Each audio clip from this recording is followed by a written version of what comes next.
Hey everybody, it's Rob from Flailthroughs. This is Gundam Battle Operation 2, and I am in my shiny new Efreet. It plays very similarly to the Gundam Battle Operation 1 version, which I always enjoyed. I was not great with, but I enjoyed.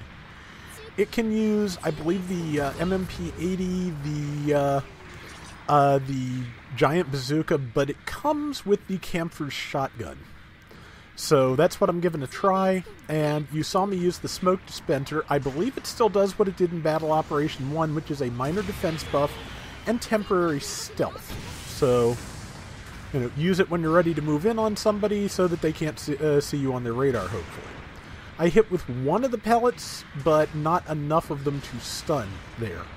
You have to hit, I'm told, with at least two, which I did less damage to that guy, but he got stunned, so I guess maybe he just has a lot higher ballistic correction, or ranged mod, I think it is, than the other guy. Tagged that guy mostly in the shield, but that's pretty much the standard combo for the Efreet right there. Shotgun into double swing. They've adjusted dodge rolling recently to the degree where that's kind of difficult to pull off, and you may just want to go to one swing or the other, because people can dodge roll out of your melee pretty easily now. I've done it frequently myself, so I can't complain too much. But I was at least able to get that Zaku FS.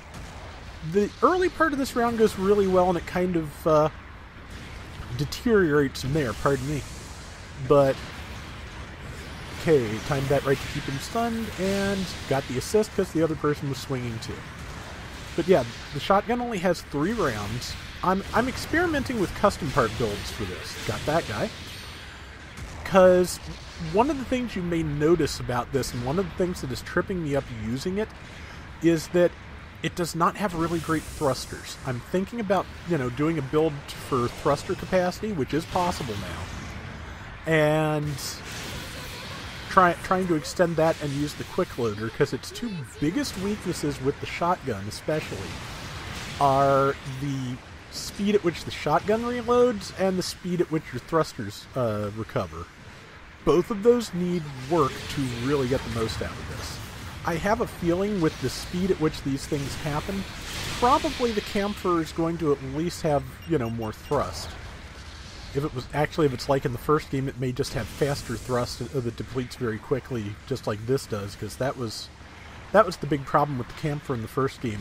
It was another one that you could not particularly, keep moving with for very long, which, for a high-speed hit-and-run mobile suit is not always, I think, ideal, but we'll see what happens with that when it finally shows up. But, yeah, I like the Efreet. I'm decent-ish with it, because, again, it plays fairly similarly to the first game, but yeah, I think I do need to compensate for what's going on with it with custom parts, because as you can see, just getting up to that guy and hitting him left me without thrust, which left me dead. That's been my biggest obstacle in using it so far. I get where I'm going, I get my shots in, and I'm out of thrust and helpless. It's not ideal. So, unfortunately, they got D, which means I have to go back here to spawn in. We're doing pretty well, though. We've got a 3,000 point lead, or thereabouts, so, no harm there. But, yeah, coming back, ready, hopefully, to shoot somebody. Got my smoke dispenser ready to go. And now, just looking for a good opportunity. I don't know how long the stealth lasts. I have a feeling that it drops whenever the defense buff drops, which is right about now. So, that guy managed to roll back out of the way. I tagged the prototype Gundam, I think it is, with the twin beam sabers, but it was able to boost back. I got on the far side of it and decided to focus on this FS, which is not an FS, by the way. It's a Zaku F2 in FS colors, which I didn't realize until it killed me, but if you just look, you can see the backpack right there. So, since that Zaku is busy with my ally, I figured it was a good time to move in on that proto. Unfortunately, the F2 is now behind me and is probably going to kill me. But it dodge rolled out of the way, which I think is probably when I realized it wasn't an FS, because the Zaku FS cannot do that. Only a Zaku F... well, not only a Zaku F2. The Zaku F2 and the Zaku Kai can do that. And those are the only ones. I think, no, the S-type. Okay, the standard Zaku cannot do that, let's say. The only Zaku that looks kind of like that can do that are the S and the FS and the high mobility type. Among our weapons are. But yeah, the thing it was colored like cannot do that. Let's go with the simplest answer that is the hardest to get wrong. But yeah, there's actually a lot of Zakus that can dodge roll, but that was actually a good ploy to disguise itself as one of the two kinds that cannot. I mean, the FS colors are pretty, are the same as the standard Zaku colors, or the F2 colors. Oh, I am doing great today.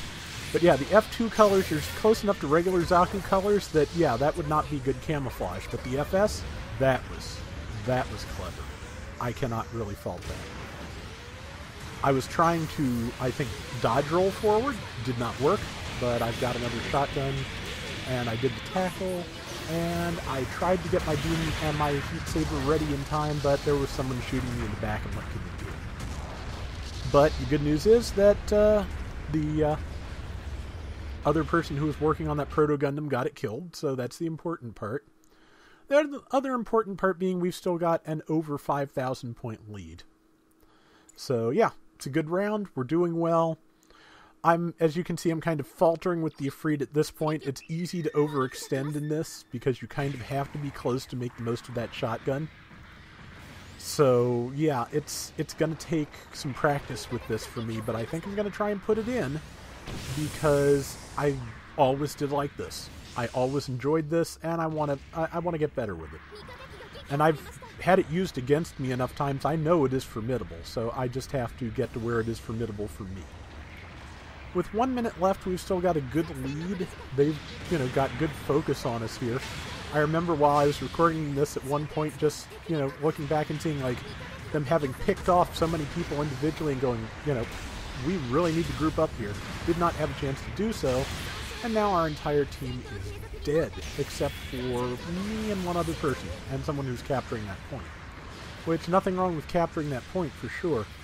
But yeah, I just need to get that hit in, and yeah, got shot in the back, so nothing I can do there, and that guy was out of reach because he has a lot more mobility than I do, being a raid type. So yeah, I'm dead again because I got pretty well surrounded, which happens to me a lot in these matches, which, yeah, I am not good sometimes at staying with my team. Like I said, I do get the tunnel vision thing, I do sometimes pick my targets poorly, and it happens. But the match is over and we won, so I did not cause that much harm to the team. So that's something. And we won, so that is also something. Hooray. And yeah, the Efreet is pretty good. I like it. So hopefully anybody who wants it can get it. I did not mention, I don't think this is a level 3 400 point Efreet, so not a bad thing to have. And that's going to do it for today's Gundam Battle Operation 2. Hopefully we'll be back tomorrow with more. So until next time, everybody take care and have fun. Later!